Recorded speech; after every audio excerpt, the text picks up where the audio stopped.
This question is from Shweta. You often say that no one dies suddenly.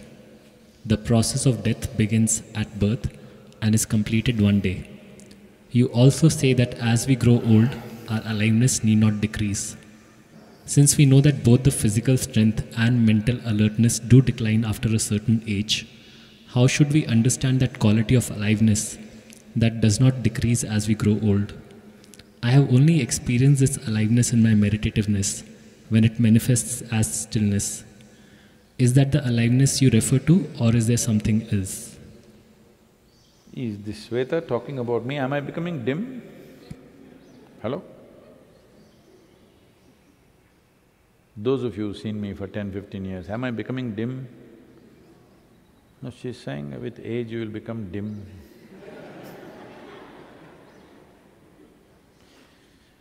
Well, that nobody dies suddenly is a bit sensitive thing to say today because so many people are dying suddenly, at least in the experience of their friends, relatives and loved ones. Suddenly, virus, everything was fine, virus, gone tomorrow. Too many people. When 250,000 people have died in the last 2 months because of one cause, people die of various causes, that's different. But because of one cause, 250,000 people die. Somebody is making an estimate of this, some kind of calculation, I didn't go through this properly. But they made some calculation, what is the weight of one single virus and how many virus does it take to kill one human being. So many people, 3 million people infected, so many people dead. So what is the number of virus? So what would be their cumulative weight?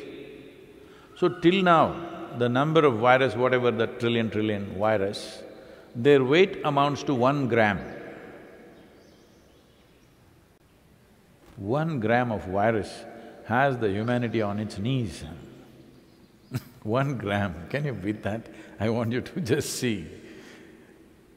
So, this is not a time to tell people death doesn't happen suddenly. The day you were born, you were anyway started dying. That is true when people come and sit in front of you for looking at the profoundness of life, not when people are battling with the pandemic. You don't tell them, don't worry, death doesn't happen suddenly. The day you were born, you got the virus, it's just a question of time. Not a thing to say. But anyway, you're not asking a virus question, I know. Well, this is not because I said. Everybody who was born 200 years ago is dead right now. Is it confirmed? All dead. Everybody who lived here 500 years ago, all dead. Everybody who existed 1,000 years ago, all dead. Even most people, almost all of them who were born 100 years ago, all dead. So, death has been an enduring process among us. It did not happen suddenly, obviously. It's always been on. So at what point in my life does it start? No, birth means death. Birth is the beginning, death is the end of a certain process. The physiological process of who we are, and also to a large extent the psychological process of who we are, begins at birth and ends with death. This is not my invention, don't blame it on me if you die tomorrow.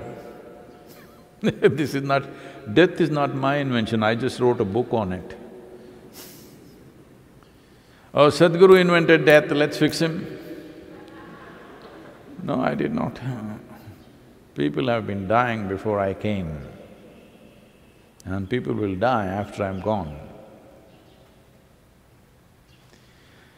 So, with age, body is becoming weaker.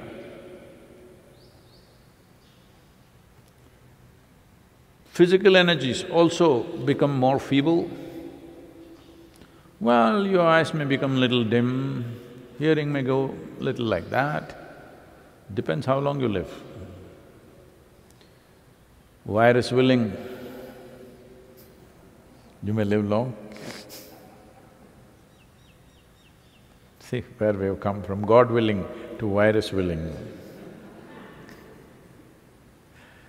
So, depending upon how long you live, definitely your faculties will go down. But aliveness is not about that. Your faculties are just like physical capabilities. Your ability to see, hear, taste, smell, all these are physical capabilities. They will definitely diminish. How badly depends on how you keep yourself, but it will definitely diminish. What you are at 20, you will not be at 80 in terms of your both physical and mental capabilities, probably. But does it mean to say it is lowered level of aliveness? You need to look at this. Aliveness means fundamental life. This life has various accessories for it to make itself present now. To be present, it needs a physical energy, a physical body, neurological system,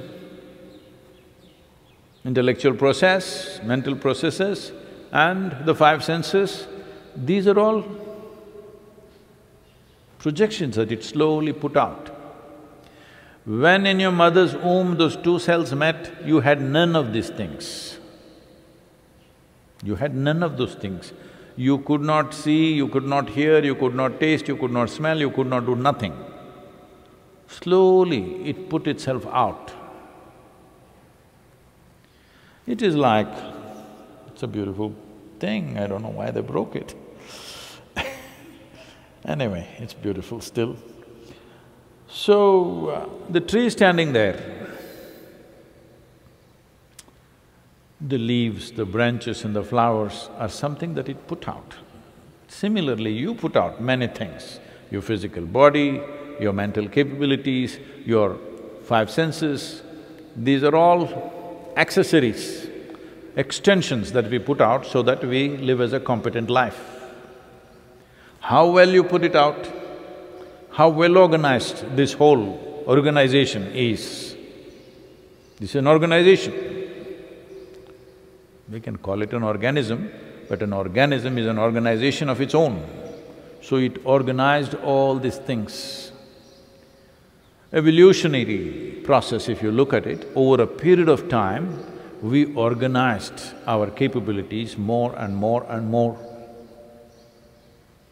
You are a little more capable than an amoeba, aren't you? No, don't underestimate, you see what the virus is doing 1 gram, I believe So, this organization grew because of that, certain capability, certain impact. But this is all done by the life. Or if you don't understand, or if there is too much misunderstanding, or if the word life is too spread out, let us say the source of life.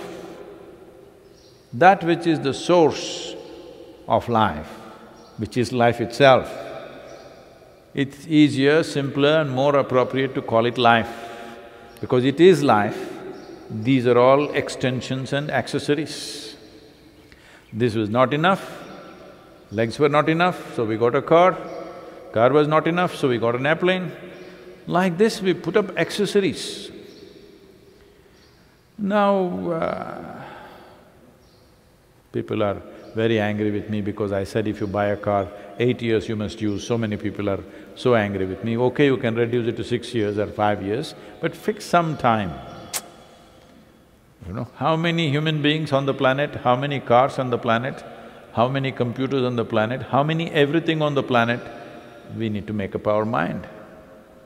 Similarly, how much extension you want to do, also you must decide, isn't it? All of you decided what is your topmost weight you will go to? Hello? Yes, you must decide. I have stayed the same till since I was 19 years of age, I'm still the same weight. This damn gravity, what was all on my shoulders, slowly, because of gravity, little nah, it's a gravitational pull. I've yielded a little bit to the planet. But I will maintain the same weight. All of you also must decide how much extension you're going to do, both physiologically and physically, materially, how much extension, everybody must decide. Otherwise, organization itself becomes a limiting factor. Your very organization becomes a terribly limiting factor. So, you are mistaking your organization for yourself. That's why this question is coming.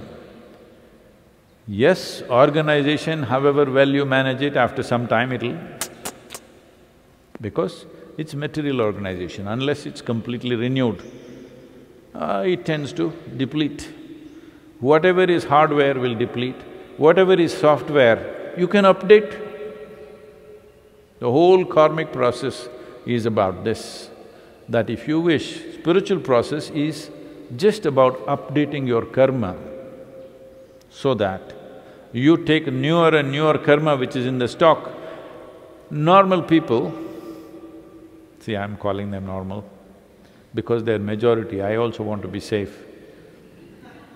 I'm saying idiotic people, that's what I mean by normal. Idiots in the world will always see how to have limited karma. One who is on the spiritual path, who is on fire, wants to download the whole warehouse, but he knows if he downloads the whole warehouse, the hardware itself may break, it's too much. So, keeps upgrading, keeps on taking up more trouble, because we want all the troubles to be done as quickly as possible, constantly upgrading or downloading more and more. So it looks like those who are on the spiritual path seem to be, in terms of life situations, they're a little more tortured than others. But it's okay. Load is not a problem. Everybody goes to the gymnasium and does this. They're carrying loads because they think their body will improve with that. So load will only strengthen you unless you suffer the load. If you're suffering the load, then it's a problem. The problem is not with the load, the problem is that you are a suffering creature. If you are not suffering, what is the problem with the load? You will become very strong. There is a beautiful parable in the yogic culture. That is, it once happened, one young man took his cattle herd for grazing in the forest, which was normal part of life here because this is a pastoral culture. Largely, the wealth in this country was not land, was always animals, cattle. How many cattle do you have? That's your wealth. So, he took his herd to the forest. There, for the first time, he actually witnessed a cow delivering a calf. This is a tender moment. If you see how it happens, then you are, it's a wonder of the wonders that a new life just falls out like that. And the tiny little thing on fragile legs like that. He felt so touched by this. He picked up the calf, put it on his shoulder and walked back home. He got so immensely involved with this little calf. Every day he carries it to the forest, grazing and again bringing back on his shoulders. 8 years passed away. He was still carrying. By then, his reputation had spread across the whole region. He's a superman, he carries a full-grown bull on his shoulders and walks.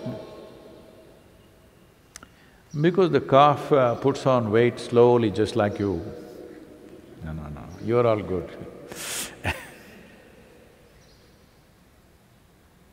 He never realized out of his love, he just carried this calf every day. Every day it puts on a few grams. After 8 years, it's become a full-grown bull, but he carries and walks.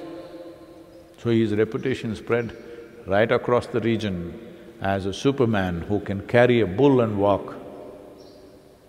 So this is what load does to you, that it will make you so strong, you can't imagine. But if you suffer the load, why should I carry this damn thing? Then it's a big problem. So one who is on the spiritual path is always seeing how to download new software and deal with it, not postpone it for tomorrow, not postpone it for another time. We want to deal with it now. Everything that's there in this, all the stuff, whatever, good, bad, ugly, I want to handle it now, not tomorrow. Are you okay? Everything, good things, bad things, ugly things, nonsense, whatever it is, we want to deal with it now. We want tomorrow like that. We don't mind today working our life out because we want to be done with everything, and if we sit tomorrow, we must sit like we are the beginning of creation. The beginning of creation, everything was still. Like that, you must be able to sit. Because the beginning of creation is also invested within you. When I say life, I'm talking about that which began everything is sitting within you. How will that diminish with stupid 100 years that you may live? Virus willing. Your 100 years is stupid nonsense for that which begins life. That is throbbing within you. You have forgotten, you think your little finger is the center of the universe. Yes? No, I'm saying yourself, you are not even a little finger. You're not even a little finger for this creation, I want you to know. But when you think my little finger is the center of the universe, well, you're normal and stupid. Yes. Because largely people have made it very normal to be stupid. Unfortunately, we are trying to set up a new normal, that to be immensely capable, to be untouched by the process of life, but absolutely involved with life in every possible way, but untouched by it. This is normal, because this is the origin of life within me. It's untouched by anything that's happening. We want to be like how the creation and the source of creation is. Everybody is trying to say that their mental extensions, whatever they have done, they are saying that madness of the mind is the way life should be, or is the way life is. No matter… I've been talking to various groups of people, no matter what you say, in the end they ask, but Sadhguru, how to handle this anxiety post-corona?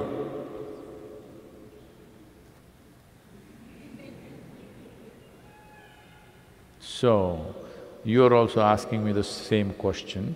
First of all, you accused me that I invented death. I only wrote a book. You must read it. Because it handles certain aspects which are inevitable in everybody's life. If you approach it with ignorance, you will deal with it one way. If you are little pre-informed about certain things, you can deal with it little more consciously and well. If you don't live well, at least I want you to die in style, that's all I'm saying. If you live really well, fantastic. Right now, our idea of living well needs to be hugely modified. Because when we say somebody is living well, that means they are wearing 5 kilograms of gold and one diamond is stuck in their head so that in their forehead so that their third eye cannot open, it's damaged.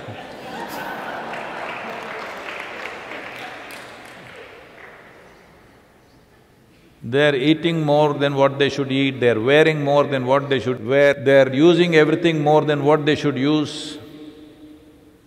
No, that is not living well. Living well means if you sit here, if you pay enough attention, you are the very source of creation. This is living well. It's my wish and my blessings. You must know this.